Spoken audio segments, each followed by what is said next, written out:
কথা যদি আপনারা মাথায় রাখেন তাহলে আলোচনা আরো সহজে বুঝতে পারবেন। এক নাম্বার গুণ হচ্ছে নিজের ইচ্ছা তামান্না থাকতে হবে, আগ্রহ থাকতে হবে। যেমন আগ্রহ নিয়ে আপনারা আজকে আসছেন, উদ্দেশ্য এরকম কোনো কিছু না। আমার জানা মতে এই সত্যের পথে সমাজ কল্যাণ সংগঠন আপনাদেরকে যাওয়ার সময় টাকা পয়সা দিবে না, এক পুতলা করে বিরিয়ানিও দিবে না। এরপর আপনারা কেন আসছেন? উদ্দেশ্য একটাই, তামান্না দিলের ভিতরে কাজ করছে, আল্লাহ প্রদত্ত জ্ঞান শিখতে চাই, ঠিক না বেঠিক? এই উদ্দেশ্যে আপনারা আগমন করেছেন। এই গুণ আপনাদের ভিতরে আছে, যে গুণটা পয়গম্বর মুসা আলাইহিস সালাতু ওয়াস সালামের ভিতরে ছিল। কেমনে ছিল? একটু কোরআনের ভাষায় এখন চলে যাচ্ছি। আমি যেমন আপনাদের সামনে কথা বলতেছি, অর্থাৎ আমি ওয়াইজ, আপনারা ওয়াজ শুনতে আসছেন, ওয়াজ শুনছেন। মুসা আলাইহিস সালাতু ওয়াস সালাম তিনিও একজন ওয়াইজ ছিলেন। হ্যাঁ, এটা উসুল ভালো করে মাথায় স্মরণ রাখবেন। আল্লাহর যত পয়গম্বর আছেন, নবী আদম আলাইহিস সালাতু ওয়াস সালাম আমাদের সবার পিতা, ওই আদম আলাইহিস সালাতু ওয়াস সালাম থেকে শুরু করে একবারে শেষ পয়গম্বর, আপনি আমার কলিজার টুকরা, আখিরে নবী, তাজদারে মদিনা, সাইয়্যিদুল কাউনাইন, শাফিউল মুজনাবিন, মুহাম্মদুর রাসূলুল্লাহ সাল্লাল্লাহু আলাইহি ওয়াসাল্লাম পর্যন্ত যত নবী রাসূল আছেন প্রত্যেকই ওয়াইজ। কথা বলেন ঠিক না বেঠিক? প্রত্যেকই ওয়াইজ। কাকে বলে ওয়াইজ? কে? যে আল্লাহর পথে মানুষকে ডাকে, নসিহত করে, মানুষকে পথ প্রদর্শন করে, সেই ওয়াইজ। এখন যারা সমাজে অনেক মুসলমানদের কথা বলে, হুজুররা এখন ওয়াজ নিয়ে ধর্ম ব্যবসা করে, বলে কি বলে না? হ্যাঁ, অনেকে যারা হুজুরদেরকে পছন্দ করে না, আবার অনেকে আছে নামাজও পড়ে, এরপরই শব্দটা বলে হুজুররা এখন ওয়াজ তো না, এটা হচ্ছে ধর্ম ব্যবসা। ধর্ম ব্যবসা এটাকে বলে না। যেই ধর্ম ব্যবসা আল্লাহ আদমকে দিয়া করিয়েছেন, যেই ধর্ম ব্যবসা আল্লাহ নূহ সাফিউল্লাহকে দিয়া করিয়েছেন, যেই ধর্ম ব্যবসা ইব্রাহিম ও খলিলুল্লাহকে দিয়া করিয়েছেন, যেই ধর্ম ব্যবসা ইসমাঈল ও যাবিউল্লাহকে দিয়া করিয়েছেন, যেই ধর্ম ব্যবসা মূসা কালিমুল্লাহকে দিয়ে করিয়েছেন, যেই ধর্ম ব্যবসা ঈসা রূহুল্লাহকে দিয়ে করিয়েছেন, যেই ধর্ম ব্যবসা মুহাম্মদুর রাসূলুল্লাহকে দিয়ে করিয়েছেন, সেই ধর্ম ব্যবসা উম্মতে মুহাম্মদীর শ্রেষ্ঠ নাগরিকরা উলামায়ে কেরাম কিয়ামত পর্যন্ত করবে। যেদিন ধর্ম ব্যবসা থাকবে না, সেদিন আর দুনিয়ায় থাকবে না, কিয়ামত হয়ে যাবে। সুতরাং ধর্ম ব্যবসা তোমরা যে অর্থে বলো, সেই অর্থে ধর্ম ব্যবসা হয় না।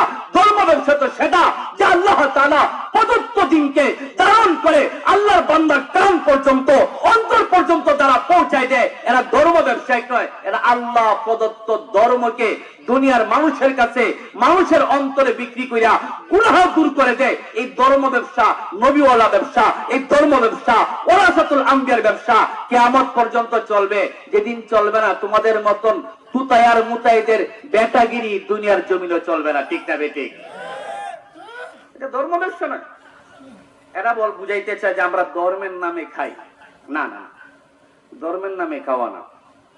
আমার কথা আমি বলি, যদি আপনি বলেন বলে ওয়াজ করে আপনারা হাদিয়া নেন না, ওয়াজ করে হাদিয়া নেওয়া এটা আলাদা বিষয়।